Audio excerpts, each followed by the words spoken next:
누군가 내 마음을 알아주는 사람이 있다면 얼마나 위로가 되고 또 얼마나 기쁨이 되겠습니까? 내게 아픔이 있고 또 염려가 있고 두려움이 있는데 누군가 와서 내 등을 쓸어주고 또 손을 잡아주면서 괜찮아, 힘내, 그렇게 말해주고 또 다가와 주는 사람이 있다면 얼마나 위로가 되고 또 얼마나 힘이 나겠습니까? 오늘 본문 뒤에 17절 이하에 보게 되면 예수님께서 예루살렘으로 가려고 하시는데 그 예루살렘에는 예수님을 죽이려고 계획한 사람들이 있습니다. 그것을 아시고 앞에 놓여 있는 십자가를 향해서 주님이 생각을 가지고 계십니다. 그런 주님의 마음이 얼마나 무거웠을까요? 그런데 그 누구도 아무도 예수님의 마음을 헤아리는 사람이 없었습니다. 이런 정황 가운데서 예수님께서 제자들에게 포도원 품꾼의 이야기, 포도원의 주인과 그 일하는 품꾼, 일꾼들에 대한 이야기를 말씀하십니다. 오늘 본문에는요, 포도원 주인의 두 가지 관심이 눈에 들어오는데 첫 번째 관심은 포도원에 대한 관심이에요. 1절에 천국은 마치 품꾼을 얻어 포도원에 들여보내려고 이른 아침에 나간 집주인과 같으니, 포도 수확을 앞두고 있던 때이기 때문에 마음이 급한 주인이 이 포도를 수확할 일꾼들이 다급하게 필요하게 된 것이죠. 곧 우기가 닥치면 1년 포도 농사를 망치게 될 거예요. 그 우기가 다가오기 전에 수확을 해야 되는 것이고, 또 포도 열매가 익어가면서 포도 향기 그 단내가 퍼지니까 들짐승이, 여우나 이런 짐승들이 울타리 넘어서 포도 열매를 먹으러 온단 말이죠. 그걸 쫓아내기도 시간이 급한 가운데 있어서 이른 아침부터 장터 인력 시장으로 나가서 품꾼들을 구하는 그런 주인의 모습을 볼 수 있습니다. 비유에 나타난 포도원 주인은 하나님이고 포도원은 세상입니다. 하나님은 이 세상에 하나님의 나라를 세우기 위해서 교회와 성도들을 사용하고 계신 것이죠.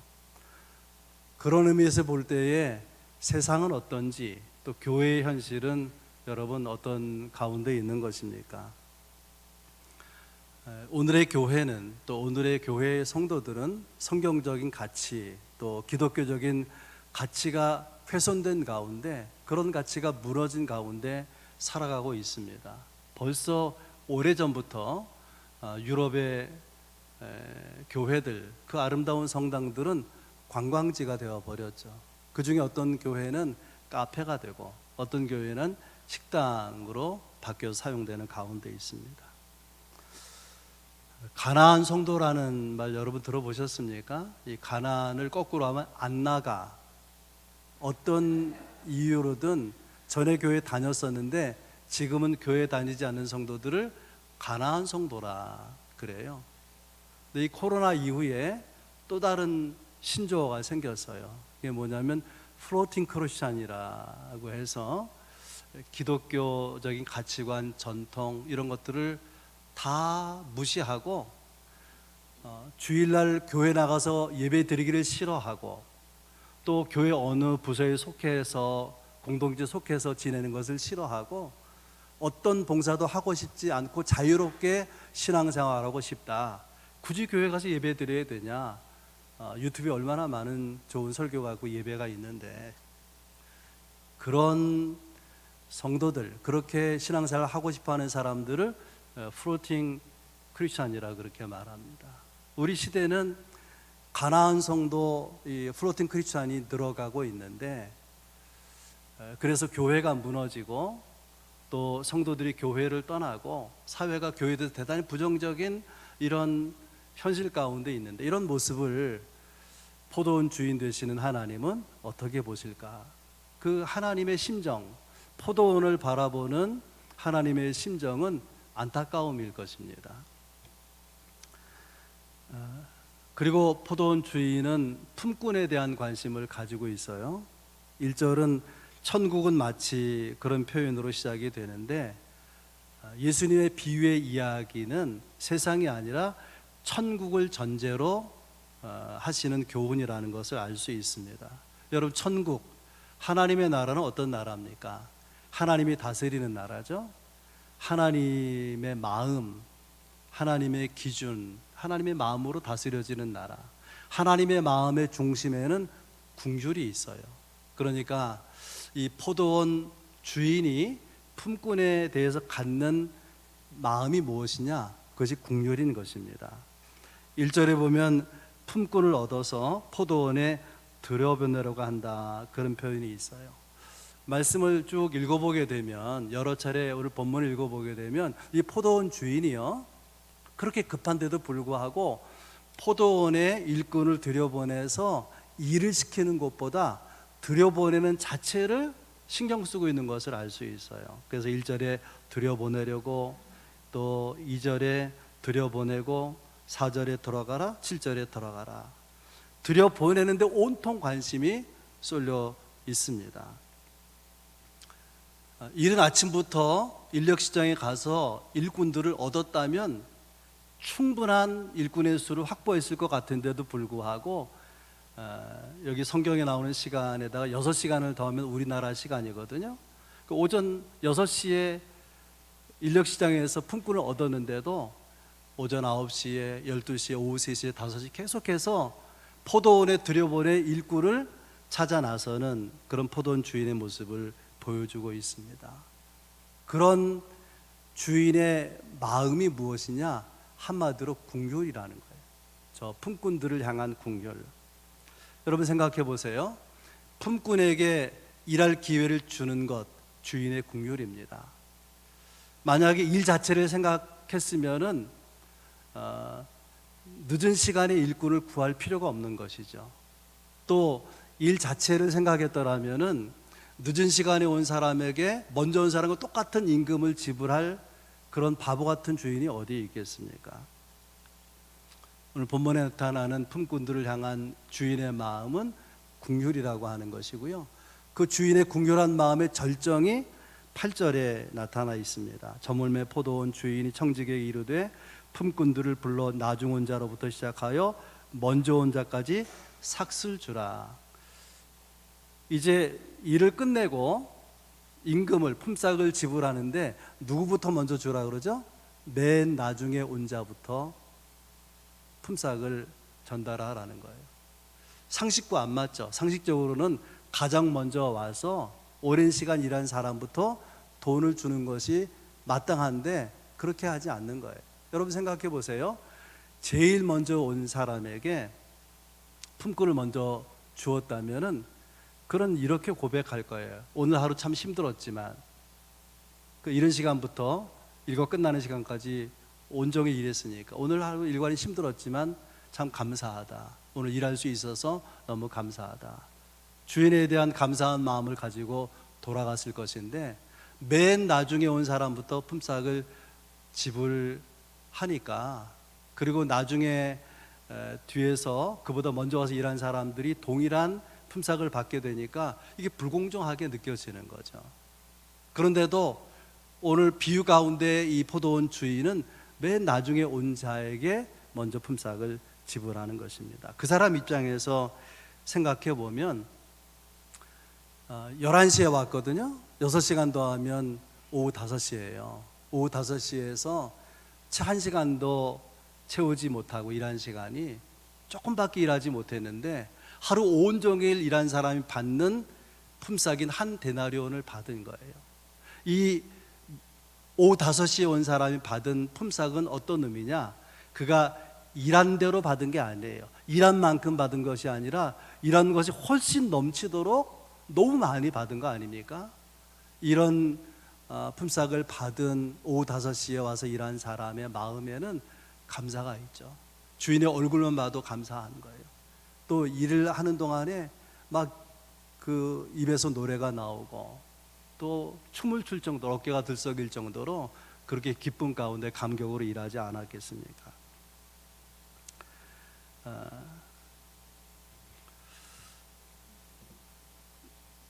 하나님의 국률로 보면은, 하나님의 마음으로 보면 사람들을, 연약한 사람들, 어려운 사람들을 향한 눈물이 보이게 되는 거죠.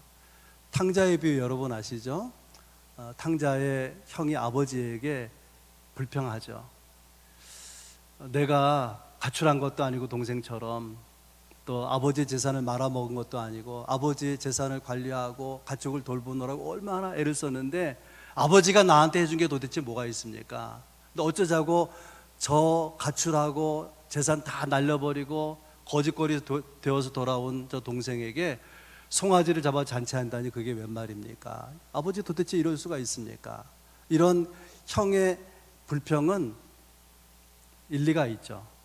그러지 않습니까? 그러나 아버지의 마음으로 보면은 이렇게 돌아오게 된 동생을 보고서 불쌍한 생각이 들었을 거예요. 어쩌면 병이 들었을지 모르고, 병이 안 들었어도 다 삶이 무너진 가운데 돌아오면서 자존감을 다 잊어버리고 내가 아들이라고 일컬음을 받기에는 합당하지 않다. 내가 일꾼의 하나로 그렇게 써달라고 부탁해야지. 그리고 기어 들어온 거 아닙니까? 아버지의 마음으로, 아버지의 눈으로 보면 불쌍하게 보이는 것이죠.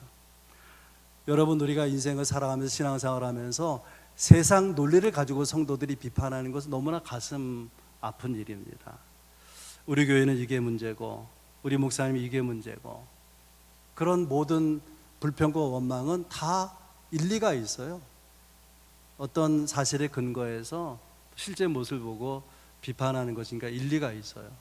근데 뭐가 없냐면 삼사가 없어요. 알아들으시나 몰라. 하나님의 나라는 일의 논리로 이루어지는 나라가 아니라 하나님의 국률로 다스려지는 나라예요. 그러니까 우리가 사람들을 대할 때 자꾸 따지지 말고, 자꾸 논리를 갖다 붙이지 말고 우리가 국률한 마음으로 사람을 대해야 될 것입니다. 주의 종을 대해서도 목사님 나름대로 애를 쓰는데 마음대로 잘 안 되니까 얼마나 힘들까, 그렇게 보아주면 안 되겠습니까? 여러분, 우리는 비판의 논리를 줄이고 국률을 올려야 돼요. 여러분, 덜 따지고 더 긍휼히, 덜 비판하고 더 사랑할 수 있기를 주의 이름으로 축원합니다. 가정도 그래요. 이제 청춘 남녀가 서로를 향해서 설레고 기대가 되는 마음 때문에 결혼해서 부부가 되는데 살다 보니까 실망뿐이에요. 그래서 눈만 뜨면 당신은 이게 문제고 저게 문제고 그렇게 트집을 잡습니다. 만약에 그런 모습을 가지고 있는 자녀가 있다면, 본인이 있다면은, 그러면은 마음의 잣대를 바꿔야 되는 거예요. 사실이 어떠냐, 문제가 어떻게 되느냐, 논리의 잣대를 갖다 붙일 것이 아니라 긍휼의 잣대로, 긍휼의 마음으로 상대를 대해야 될 것입니다. 그래서 이렇게 말해보세요. 배우자를 향해서, 또 남편을 향해서, 그래도 살아줘서 고맙고, 그래도 기어 들어오니까 감사하고, 그러면 얼마나 위로가 되겠습니까? 그런 긍휼의 마음으로 아내를 대하고 남편을 대하고 성도들을 대하면 얼마나 위로가 되고 얼마나 힘이 나겠습니까? 포도원 주인에게는 포도원에 대해서는 안타까움이, 포도원 품꾼들에 대해서는 극한 긍휼의 마음이 있었다는 거예요.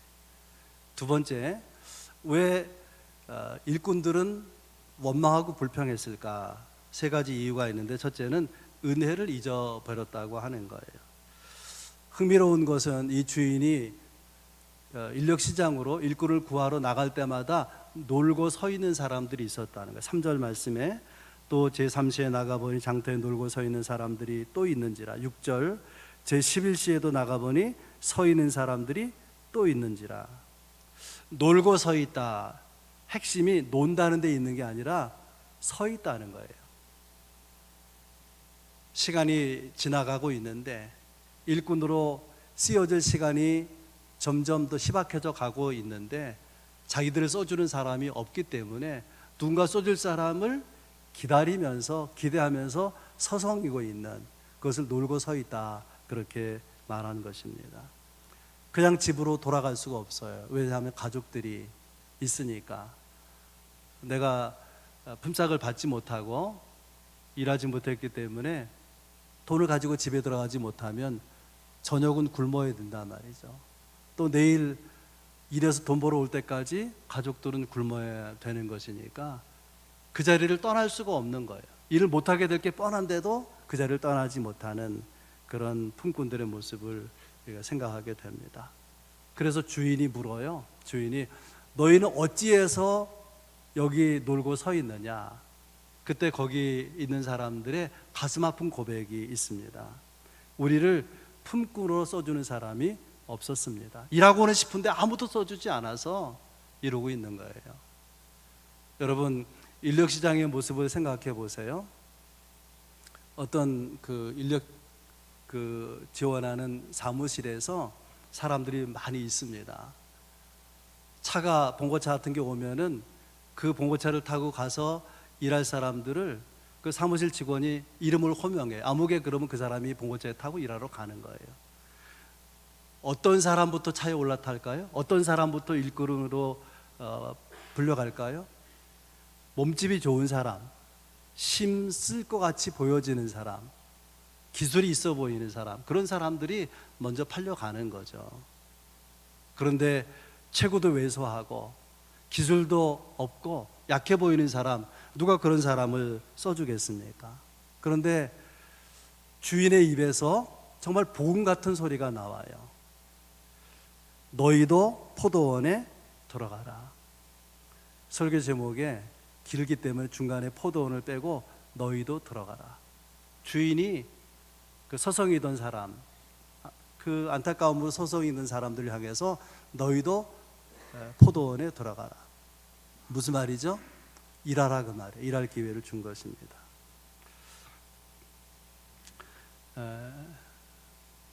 이른 아침부터 포도원에 들어와서 일한 사람도 처음에는요 감사하는 마음이 있었을 거예요. 왜냐하면은 그 인력 시장에요 자기보다 등치가 좋은 사람, 또 기술이 좋은 사람, 그런 사람이 여럿이 있단 말이에요. 근데 그런 사람 다 놔두고 딱 나를 찍어가지고 당신 이리 와봐요 하고 포도원에 들여보낸 거예요. 얼마나 감사합니까?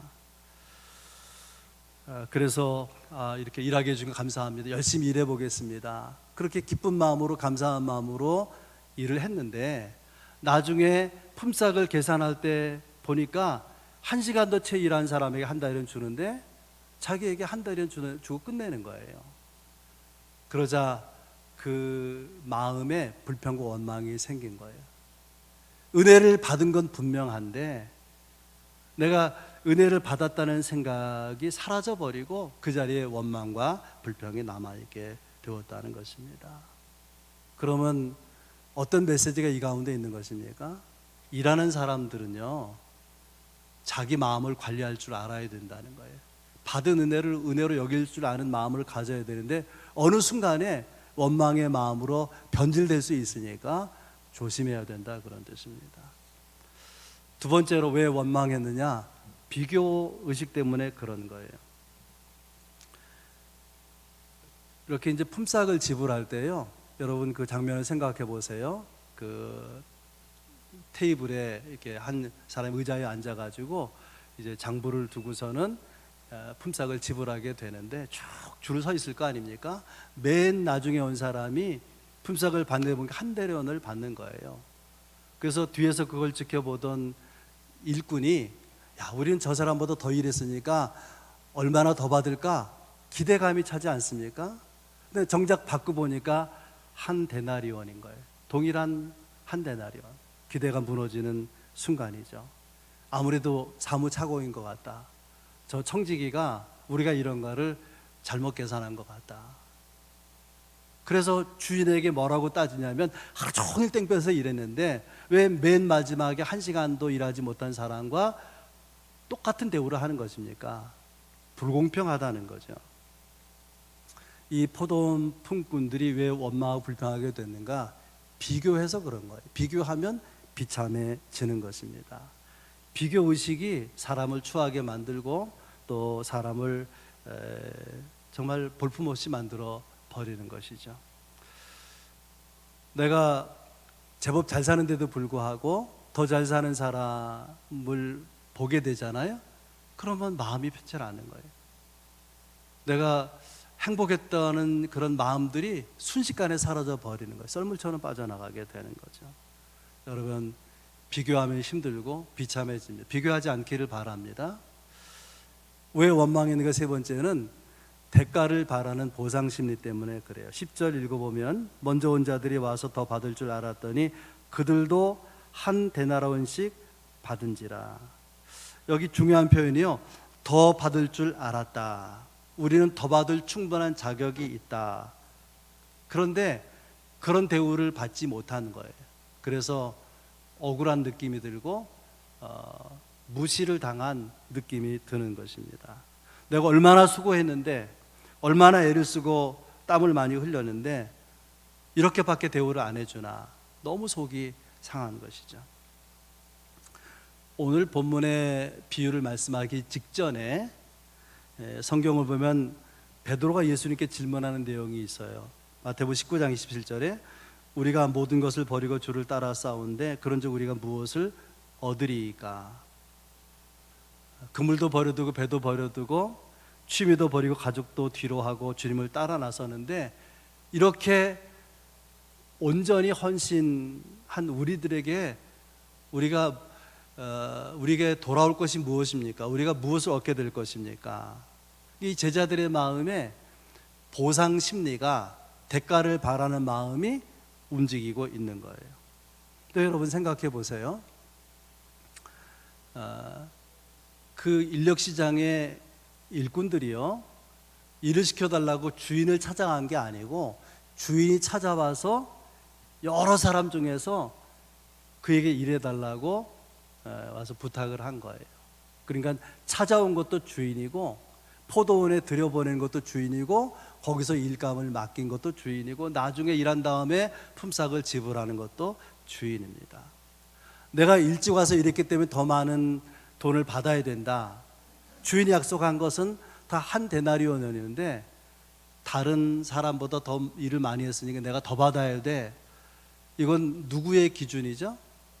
누구의 생각이에요? 자기 생각이에요.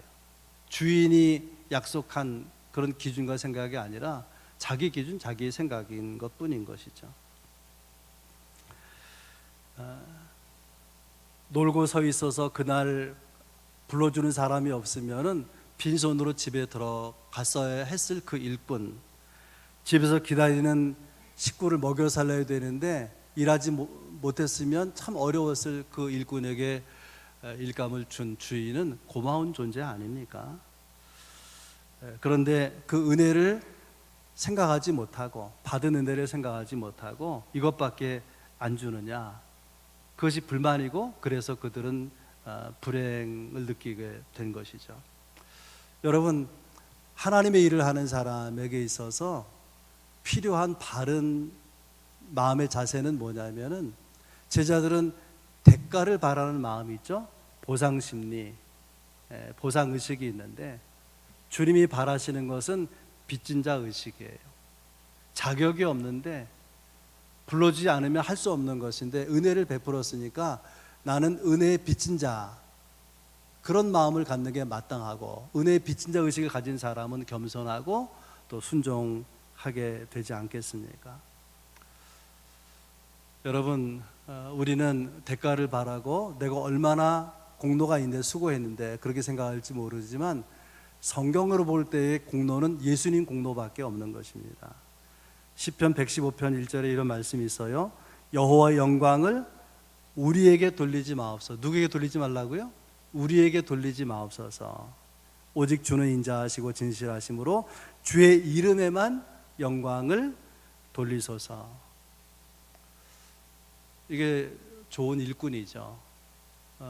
하나님의 일을 하는 좋은 일꾼의 자세는 영광을 하나님께 돌리는 거예요. 내가 받으려고 하지 않는 것입니다. 찬송가 323장에 옛날에 부흥회 하던 시절에 많이 불렀던 그런 은혜로운 찬송에서 부름받아 나서니 뭐 어디든지 가오리 부름받아 나서니 뭐 3절 가사가 이렇게 되어 있어요. 존귀 영광 모든 권세 주님 홀로 받으소서. 존귀 영광 모든 권세 주님 홀로 받으소서. 멸시천대 십자가는 제가 지고 가오리니. 근데 어느덧 바뀌어가지고 멸시천대 십자가는 주님이 지시고 존귀 영광 모든 권세는 내게 허락하여 주옵소서. 어느새 우리가 이런 모습으로 살아가는 건 아닌가 돌아보게 되는 것이죠.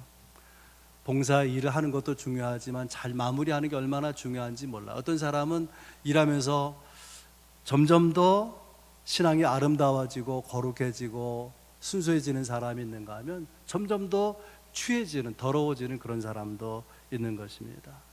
여러분, 신앙생활은 자기를 관리하는 거예요. 우리가 예수 믿었지만 우리 안에 옛사람의 성품이 남아있거든요. 이거 관리하지 못하면 더럽고 추한 게 계속 우리에게 쏟아져 나오게 되는 것이죠. 하나님의 마음으로 이웃을 보아야 되고 또 나를 보아야 되는 것입니다. 하나님의 마음으로 보면 뭐가 보이느냐? 은혜가 보이는 거예요. 또 은혜가 보이면 감사하게 되고 겸손하게 되는 것이죠. 안타깝게도 포도원에 들어왔던 일꾼들이 맨 마지막에 온 사람을 빼놓고는 다 불평과 원망한 마음이 있어요. 너무나 안타까운 거 아닙니까? 오늘 이 비유의 결론은 한번 따라서 해보겠습니다. 먼저 된 자, 나중 된 자. 16절에 그 결론이 있어요. 비유의 결론. 이와 같이 나중 된 자로서 먼저 되고 먼저 된 자로서 나중 되리라. 이 비유의 결론이요, 이렇게 이루어지기 전에 이 비유가 어떻게 시작되는가 하면 1절에 천국은 마치 이렇게 되어 있잖아요. 원문에는 히브리어 단어 하나가 더 있어요. 가르라고 하는, 그러므로 혹은 왜냐하면이라는 단어 하나 더 있어요. 그래서 원문대로 읽으면 그러므로 천국은 마치 이러하다, 이렇게 예수님이 말씀하시는 거예요. 그러므로 이게 연결어미죠. 연결한 접속사예요. 그러니까 그 앞에 있는 어떤 내용을 두고 그러하기 때문에 천국에 대한 내가 비유를 들어서 설명한다. 그럼 그 앞에 있는 내용이 뭐겠습니까? 어떤 부자 청년이 관원인데요, 예수님께 찾아와서 선생님, 어떻게 얼마나 선한 일을 행하면은 내가 영생을 얻을 수 있겠습니까?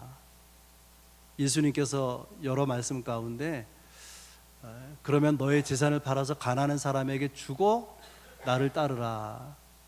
이 청년은 어떻게 됐냐면 재물이 많음으로 근심하며 돌아갔다, 이렇게 되어 있습니다. 그런 이야기 끝에 베드로가 예수님께 질문하는 거예요. 마태복음 19장 27절 말씀, 우리가 모든 것을 버리고 주를 따라 싸운데 그런즉 우리가 무엇을 얻으리이까? 우리가 모든 걸 다 버리고 철저하게 헌신했는데 우리가 얻을 수 있는 게 무엇입니까? 그때 예수님께서 세 가지를 말씀하셨어요. 첫째는 심판날에 너희가 나와 함께 12보좌에 앉게 될 것이다. 함께 심판하게 될 것이다. 너희가 모든 걸 버리고 따랐다고 하는 두 번째, 여러 배로 받고 그리고 영생을 상속하게 될 것이다. 세 번째 대답이 오늘 본문의 결론과 똑같은 내용이에요. 오늘 본문으로 말하면 나중된 자가 먼저 되고 먼저 된 자가 나중 되리라. 여러분 생각해 보세요. 베드로의 질문은 우리가 모든 걸 버리고 헌신했는데 보상이 무엇입니까? 상이 무엇입니까? 대가가 무엇입니까? 를 물었어요. 주님의 대답, 이 비유를 말하고 결론이 먼저 된 자는 나중 되고 나중 된 자는 먼저 될 것이다. 이 말의 의미는요, 하나님의 나라의 상급은 나중 된 자가 먼저 될 가능성도 있다는 거예요. 나중에 온 자가 더 큰 상급을 받을 가능성도 있다, 그것을 말씀하신 것입니다. 여러분, 이 비유의 포도원 주인과 품꾼, 이 관계가 하나님과 우리라고 생각하게 될 때에 누가 더 하나님을 사랑하고 누가 더 하나님을 가까이 하여 섬기겠는가? 먼저 온 자겠어요? 나중 온 자겠어요? 이 비유를 볼 때 나중 온 자죠. 나중원자에게는 은혜에 대한 감격이 있어요. 은혜는 다 똑같이 받았어요. 그런데 은혜에 대한 감격은 나중에 온 자에게 있다고 말이죠. 하나님의 상급이 누구에게 크게 될 것 같습니까? 그것은 하나님의 은혜에 대한 감격이 살아있는 사람에게 있는 것이죠. 더 중요한 교훈이 있어요. 그것이 뭐냐면 먼저 된 자가 나중되고, 이 먼저 된 자가 나중된 사람이 누구냐면 유대인이에요. 먼저 선택을 받았잖아요, 하나님의 백성으로. 그런데 메시아를 저들은 버렸습니다. 하나님의 은혜로 보내신 그리스도를 거부했어요. 나중된 자는 누굴까요? 예수 믿는 우리예요. 우리는 예수 바깥에 있는, 구원 바깥에 있는, 은혜 바깥에 있는 존재, 예수님 때문에 하나님의 은혜를 받은 자가 되었단 말이죠. 기독교 역사 2000년인데 2000년 중에서도 우리는 늦게 믿은 사람이죠. 나중에 온 자 중에 나중에 온 자예요. 11시에 온 자들이 있죠. 오후 5시. 우리는 오후 5시에 부름받은 성도예요. 그래서 우리가 우리 마음속에 감사가 있고 감격이 있어야 될 것인데, 신앙생활을 생각해 보면 우리가 때로는요, 나중된 자가 가지고 있는 하나님의 은혜, 주님의 은혜에 대한 감격이 있었는데 그걸 다 잊어버리고 먼저 온 사람의 심정, 불평과 원망을 가지고 살 때가 있는 거죠. 내가 얼마나 헌신했는데, 내가 얼마나 뜨겁게 주의 일을 했는데 하나님 고작 이것뿐입니까? 내가 이렇게 조금 받아야 되는 것입니까? 그런 어느 사이에 원망과 불평이 생길 때가 있지 않겠습니까? 근데 생각해 보면요, 여러분, 그 포도원에 아침 6시에서 와서 일한 사람이나 오후 5시에 들어와서 일한 사람, 그 중간에 일한 모든 사람들이 일하게 되면 전부 주인의 은혜 가운데 있는 거죠. 안 그렇습니까? 우리가 내가 한 일에 비해서, 헌신에 비해서 하나님 내게 준 은혜가 너무 작은 것 같아요 하는 불만을 가진 사람에게조차 그 시간에도 하나님은 은혜를 베풀고 계시다는 것을 잊어서는 안 될 것입니다. 제가 철들고 신앙적으로 목회자 철들고 생각해 보니까 내가 뭘 한다고 했는데 내가 한 것보다 항상 하나님 풍성하게 주셨어요. 때로는 저도 아침 이른 시간에 와서 일한 사람처럼 불만이 있을 때가 있죠. 하나님, 내가 누리는 것 이것밖에 안 됩니까? 그렇게 생각한 적도 없진 않지만은 생각해 보면 우리의 삶 전부가 다 하나님의 은혜였던 거죠. 내가 한 것보다 하나님은 항상 더 풍성하게 주셨고 앞으로도 우리가 하게 될 일에 비해서 풍성하게 우리에게 허락해 주실 것입니다. 그런 은혜를 받은 우리고 받게 될 우리라면 우리는 어떻게 생각해야 될 것인가, 어떻게 살아야 될 것인가. 호세아 6장 6절, 나는 인애를 원하고 제사를 원하지 아니하며 번제보다 하나님 아는 것을 원하노라. 제사가 얼마나 중요합니까? 제사보다도 인애가 사랑이죠. 긍휼을 말하는 거예요. 나는 번제보다도 하나님 아는 것을 원하. 하나님의 마음, 하나님의 마음이 어떤 마음이었다고 했습니까? 긍휼의 마음이죠. 여러분, 우리는 하나님의 은혜를 받은 자이고 받게 될 사람이에요. 생각해 보면 은혜 아닌 것이 없어요. 우리가 어떻게 살아야 될 것인가? 여러분, 여러분에게 주어지는 때에, 필요한 때에 긍휼을 베푸시기를 바랍니다.